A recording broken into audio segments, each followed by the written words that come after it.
Bienvenidas y bienvenidos. Hoy nos adentramos en un tema, bastante complejo y sensible. Vamos a analizar la manipulación emocional que usa amenazas de suicidio y sus conexiones, a veces trágicas, basándonos en algunos análisis sobre aspectos legales y éticos. Exacto. Es un tema difícil, pero crucial de entender. El objetivo es ver cómo ciertas dinámicas en las relaciones pueden, escalar a situaciones extremas y qué implicaciones hay detrás. Vamos a desglosarlo un poco. Precisamente, miraremos cómo esas amenazas de suicidio se usan como una herramienta de coacción muy fuerte dentro de una relación. También el impacto de la violencia psicológica, que es clave aquí, y esa pregunta tan difícil sobre la responsabilidad. Empecemos por definir bien la manipulación en este contexto. Las fuentes mencionan frases típicas, devastadoras, como «si me dejas, me mato». Lo impactante y lo terrible a la vez es cómo estas amenazas apelan directamente al sentido de responsabilidad de la otra persona. Crean una culpa enorme, una dependencia muy tóxica. A veces la amenaza puede no ser, digamos, totalmente seria al principio, pero el patrón de abuso crónico, eso es lo que realmente destruye. Claro, el efecto acumulativo. Así es, las fuentes describen cómo este desgaste constante puede terminar distorsionando la percepción de la realidad de la víctima. Esa idea de la distorsión me llama la atención. ¿Cómo se vincula directamente con la violencia psicológica que mencionabas? Es una conexión directa, fundamental. La violencia psicológica, aunque no deje moretones, va minando la autoestima, el sentido de identidad. La persona se siente atrapada, aislada, sin valor.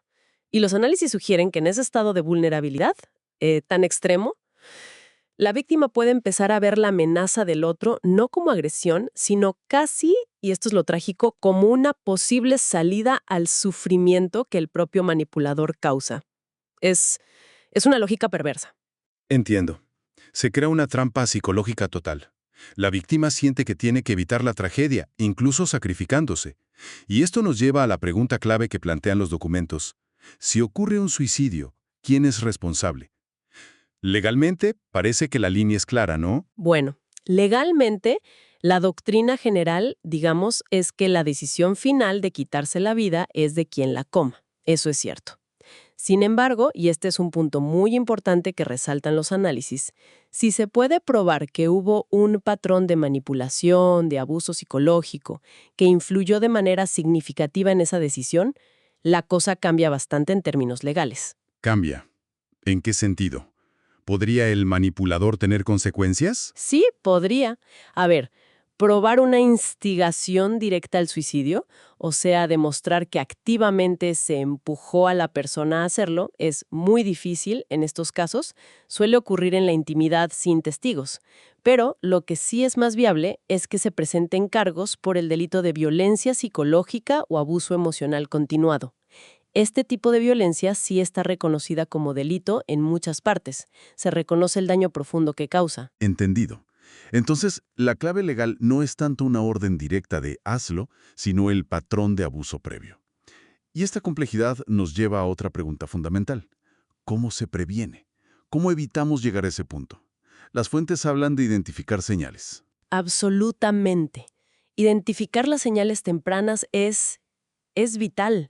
El chantaje emocional, el aislamiento que impone el manipulador, el control excesivo, las amenazas, ya sean veladas o directas. Reconocerlas es el primer paso. El primerísimo paso. Pero no es suficiente. El apoyo psicológico para las víctimas es clave, para que puedan recuperar su fuerza, su autoestima y encontrar salidas seguras. También es crucial que las autoridades actúen preventivamente. Medidas de protección, órdenes de alejamiento si hacen falta, y claro, la educación. Educar sobre qué es la violencia psicológica. ¿Y cómo denunciarla, supongo? Exacto. ¿Y cómo denunciarla? Que la gente sepa que no está sola y que eso es un delito. Comprendido. Entonces, resumiendo un poco lo que extraemos de estos análisis, la manipulación emocional con amenazas de suicidio es una forma de abuso muy grave, y las consecuencias pueden ser, fatales. Así es. La responsabilidad final, legalmente, es compleja, como decíamos, pero la violencia psicológica que suele estar detrás es real, es dañina y es denunciable. Reconocer esas dinámicas tóxicas, buscar ayuda u ofrecerlas si vemos señales en alguien cercano, ayuda profesional, legal, es esencial para intentar romper esos ciclos. Romperlos antes de que sea demasiado tarde, ¿no? Queda muy claro. La prevención, el apoyo, la concienciación son herramientas indispensables según lo que hemos revisado. Sin duda. Y quizás, para cerrar, una reflexión para quienes nos escuchan, que va un poco más allá de la responsabilidad legal individual que tratan los textos. ¿Qué responsabilidad tenemos como sociedad, como colectivo, en estar más atentos, en reconocer y actuar ante esas señales de manipulación emocional en nuestro entorno, en amigos, familiares, colegas, antes de que la situación escale y se convierta en una tragedia? ¿No crees? Es algo en lo que pensar.